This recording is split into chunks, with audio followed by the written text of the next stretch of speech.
Kembali di Dialog Nusantara Petang, pemirsa kita masih berdialog dengan Dr. Pandu Riono. Dok, ini dokter tadi mengatakan bahwa kita harus terus menerapkan protokol kesehatan 3M, memakai masker, menjaga jarak, mencuci tangan, kemudian juga harus terus dilakukan rapid test dan juga swab test dan tes-tes serangkaian tes, lacak dan sebagainya. Nah ini sebenarnya kan ini sudah dilakukan ya dok ya, apa yang Iya, salah ini? sudah dilakukan, tapi Tetapi masih angka terus sangat rendah. meningkat begitu. Apa salah di mana ini, Dok? Ya, jadi bukan rapid test, tapi tes dengan PCR itu yang paling Hmm. penting. Jangan sekali-sekali untuk screening atau untuk ini dengan menggunakan rapid test, karena rapid test itu hanya mendeteksi orang dengan antibody.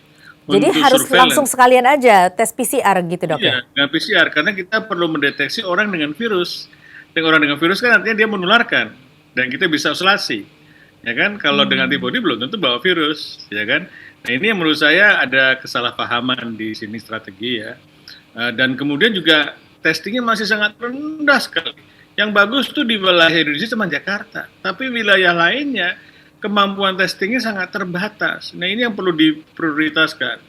Ya kemudian juga melakukan pelacakannya juga cuma terbatas, cuma 5 orang, 4 orang, 3 orang.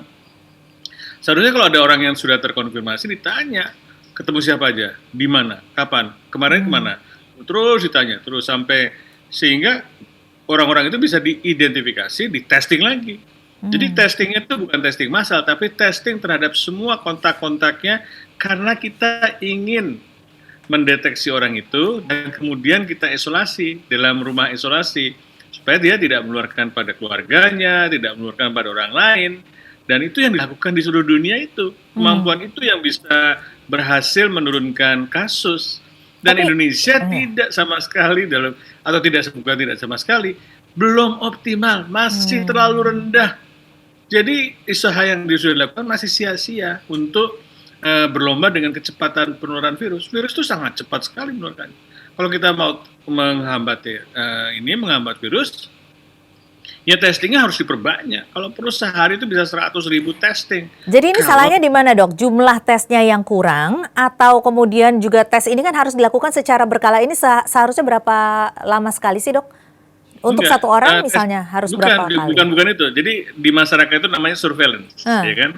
Surveillance itu adalah mengidentifikasi orang-orang yang membawa virus. Ya biasanya ada yang sakit atau kontak dari orang yang sakit tadi, Iya, ya ini kan? pelacakan begitu ya, Dok ya? Nah, itu pelacakan. Jadi fokus di sana aja. Di sana tuh bisa menemukan banyak sekali, ya kan? Kemudian kita masuk isolasi. Itu aja tiap hari itu bisa bisa ratusan orang, ribuan orang kita bisa identifikasi. Yang menurut saya itulah cara-cara yang paling efektif untuk menemukan kasus orang dengan positif tadi membawa virus. Ya kan, ini yang tidak optimal dilakukan. Keterbatasannya masih tidak bisa dikejar oleh kemampuan selama ini. Kenapa? Karena memang kita nggak serius menanganinya. Kalau kita mau serius, kita fokus di sini kita bisa, kita mampu kok.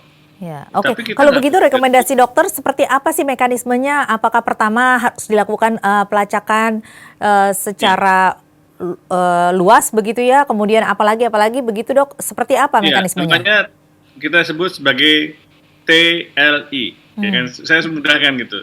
Kalau saya ngajar teman-teman di daerah gitu, dinas-dinas kesehatan, coba lakukan TLI, tes, lacak, isolasi. Tes sebanyak-banyaknya dengan PCR. Lacak masif, kita identifikasi sampai sebanyak-banyaknya kontak yang kita identifikasi. Terus kemudian kita isolasi. Jangan isolasi dalam rumah, jangan isolasi mandiri, karena itu akan menularkan pada keluarganya. Isolasi di tempat yang kita sediakan.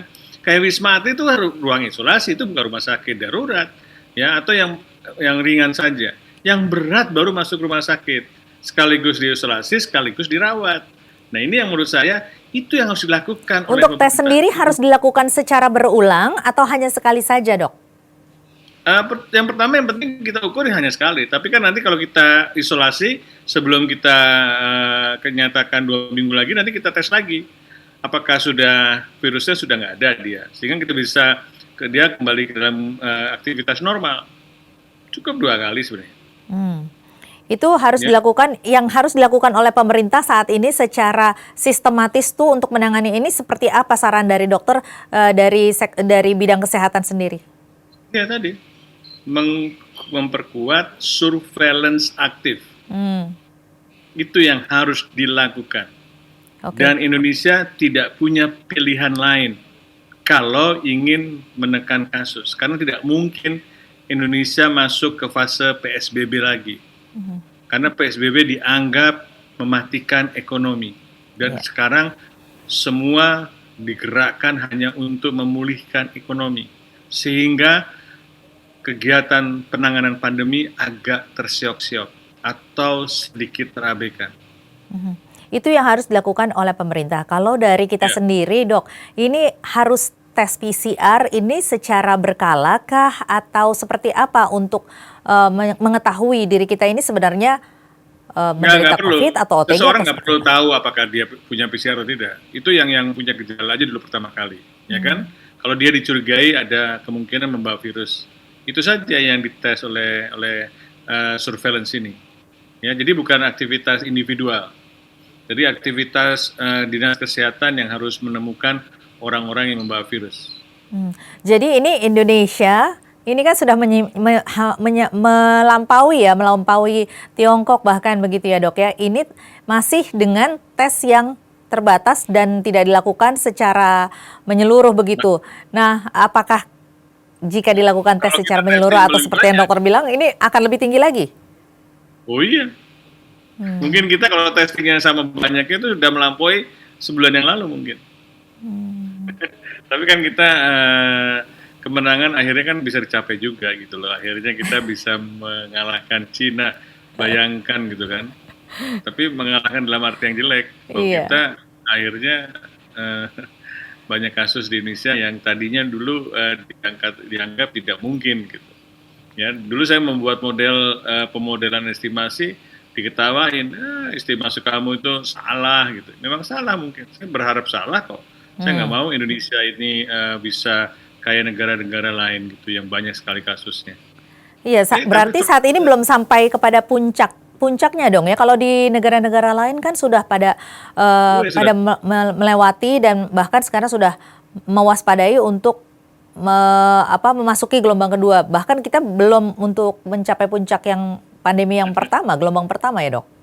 Betul. Jadi puncak aja belum dilampaui. Jadi gelombang pertama aja belum terjadi, kita berhasil kita buat gitu atau kita lampaui. Sehingga nggak usah mikirin gelombang kedua dulu lah. Gelombang pertama aja belum. Karena puncaknya tinggi sekali nih. Saya nggak tahu sampai kapan puncak ini kita harus kita bisa capai. Kalau Jadi makin puncaknya lama aja dokter makin nggak bisa tidak bisa melihat sampai kapannya, berarti masih belum bisa terlihat juga ya kira-kira akan melandainya mulai pada bulan apa begitu dok? iya. Saya nggak bisa, saya mengharapnya ada keajaiban, tapi saya nggak berani karena keajaiban itu hanya bisa dengan kerja keras, bukan dengan doa, bukan dengan sesuatu yang menemukan obat baru atau dengan magic-magic yang bisa mencegah virus, ya kan? Sekarang kan orang Hmm. inginnya cara-cara yang mudah, bukan cara-cara, karena cara-cara ini dianggap cara-cara yang sulit.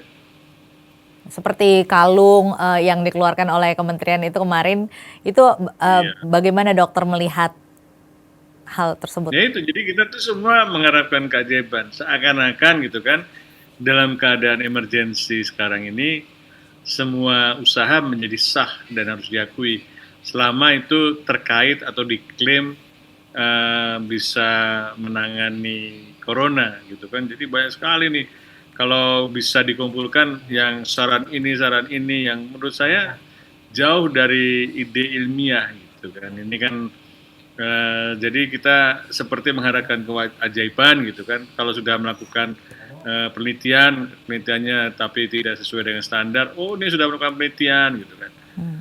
Terus kalau sudah mengatakan, oh ini dari badan riset penelitian, dari departemen mana gitu kan, dianggapnya sudah pasti benar. Padahal belum tentu gitu. Jadi ini yang menurut saya integritas yang melindungi bangsa Indonesia ini seperti Badan POM itu lagi diuji juga, apakah dia bisa nggak mencegah produk-produk yang diklaim menangani, bisa mengobati COVID, ya, kemudian ternyata tidak bermanfaat sama sekali.